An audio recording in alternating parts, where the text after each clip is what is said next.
Your Honor, ako po yung naka-experience doon sa Maidas. Pwedeng paki-detalye po ninyo? Your Honor, unang dumating po yung VIP. Sino po yung VIP? Si Senator Erwin Tulfo, Your Honor. Tapos po, maya-maya dumating din po yung dalawang babae. Inakyat po namin doon sa president. Akala ko tatlong pinagpipilian, pinakamababa, 5. 2 lang pala. Yung sa akin po, pero maraming beses po yan. Hindi lang po sa Maidas, meron din po sa Shangri-La. 5, 3 po ang dinadala. O kulang ang nabalitaan mo. Sabi mo kasi 2 beses lang, Atty. Baligod. Ayon sa kanila, maraming beses. Saan lugar? Yung na-experience ko po sa Shangri-La po at saka sa Maidas po. Kanina, Atty. Baligod, may nagsasalita sa kasama mo, narinig mo rin siguro, may binabanggit siya na human trafficking kanina, na hindi mo na natin binigyan ng atensyon kanina dahil nakapokus tayo sa maleta. Ngayon, ano yung pangyayari at nabanggit ninyo yung sa issue ng human trafficking? Nabanggit ko po yon para lang magbigay ng example na hindi lahat ng alam nila ay nailagay po dito sa affidavit.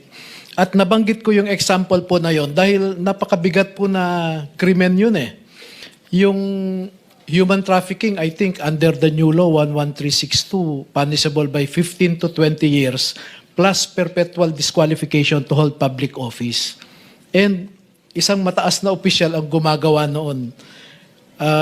Ang sabi pa nga ho nila ay minsan nagpapakuha ng 5 babae, pagpipilian niya, yung hindi niya nagustuhan, bibigyan niya ng tip, then maiwan yung napili niya. No? And it did not happen once, it did not happen twice. Marami po. Sa Maidas, minsan sa Shangri-La. Sinabi lang sa iyo yan. Sinabi rin po pati pangalan, no? Hindi, kinuwento lang sa iyo yan. Opo. Ang ibig ko sabihin, sino makakapagpatunay kung sino yung binabanggit mong opisyal na yan? Nandito po yung dalawa na naka-experience, nakasama ho silang naghatid nung babae. At doon, Teka, ilang pagkakataon? 2? 2 beses po na So, mamimili siya mula sa 5, ganon? minsan 3, minsan 2 ang dadalhin po. Namimili muna siya. Namimili, and then yung napili niya, may iwan doon. At alam po nila kung sino yung mambabatas na yon dahil hinahatid po nila sa kwarto yung babae.